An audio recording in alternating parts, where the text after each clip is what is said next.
One of the up-and-coming flashcasts I want to explore is how to be a great seller. I get asked all the time, how do you build a sales team? How do you make sales? So again, I urge you, send in your questions, send in your thoughts around this topic of sales, and I'll answer them on FlashCast by PDB. Hi, Philip DeBella here, and you're listening to FlashCast by PDB, where you can subscribe and listen to general conversations and topics sent in from people or just general all-round business stuff. So today, pleasure of Springmount Services, one of Australia's biggest privately owned commercial cleaning services organization, Springmount Services. Thank you so much. They've sent me in 3 different questions from their leadership team. So here we go. How do we keep the momentum going after a successful management conference? Well, great question. Often organizations spend a lot of money taking a lot of people away.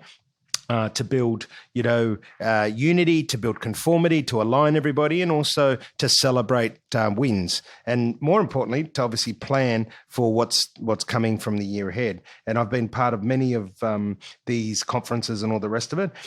So, how to keep the momentum going? Well, it's no different to everything else, whether it's values, whether it's marketing.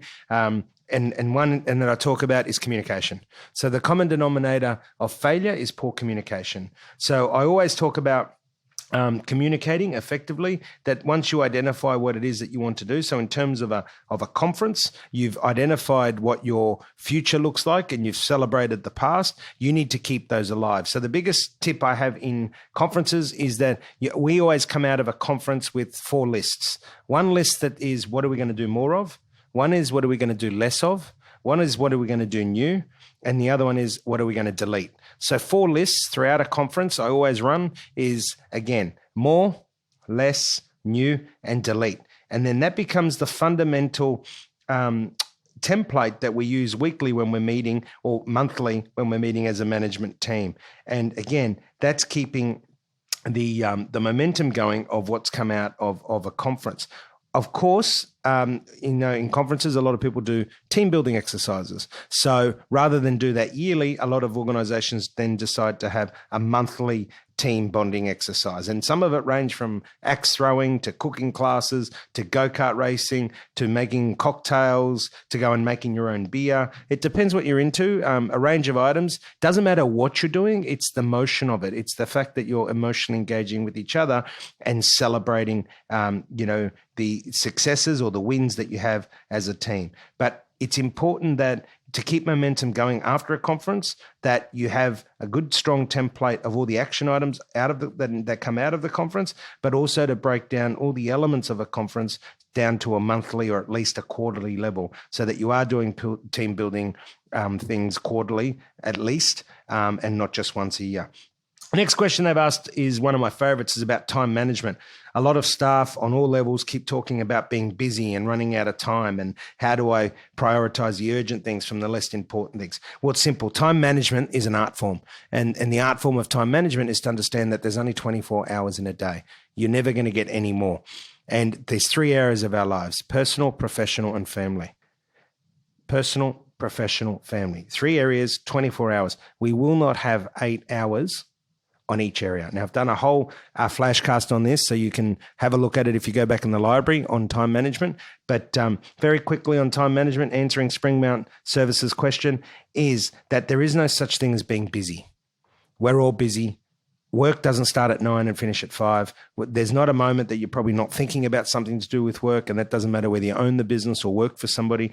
We're always busy and we're thinking. What we're looking for there is clarity. And then from clarity comes prioritization. So my biggest 2 tips there is you need to be very clear on what needs to happen at the time that it's happening. So you need to be clear on what needs to happen at the time that it's happening. And then you need to prioritize what next steps need to be taken. And I find that people say they're busy when they're actually not clear and they haven't prioritized. So clarity and prioritization is the key to time management. Another key is doing things quickly. I was fortunate enough when I was 14 to have a part-time job in a pizza shop that my brother owned. And there I learned the art of washing one plate as if you had 100 to wash, making one pizza as if you had 100 pizzas to make. And the amount of time I see people go, oh, let me put that in my diary so that I can tend to it later, when it could have just been done straight away. And that comes back to clarity and prioritization. if you're very clear on what you need to do. I don't have a message bank on my phone, because by the time I listen to the message and then call them back, I can either send a text or just answer the phone call, so that it's very, very simple. I'm utilizing my time. I'm very clear and very precise in what I'm doing, and I prioritize. So if I'm going to have to speak to that person sooner or later, I'd rather speak to them now so that I don't have to then listen to a message, call them back, etc., etc. So clarity and prioritization. Little tips like not running message banks if you don't have to, making sure that we do things straight away, making sure that we do things quickly and as efficiently as possible. These are all the things that to me about time management. And part of that is obviously deadlines. If you're in a position where you need to work to deadlines, be very clear on what the deadlines are and whether the deadline needs to be what it is. Because oftentimes people say it's urgent, but what's urgent mean? What's urgent to me is different to somebody else. And my favorite is ASAP. ASAP, some people think is now. Well, ASAP stands for as soon as possible. The key word there is possible. So you need to be very clear on what is possible and what is not possible.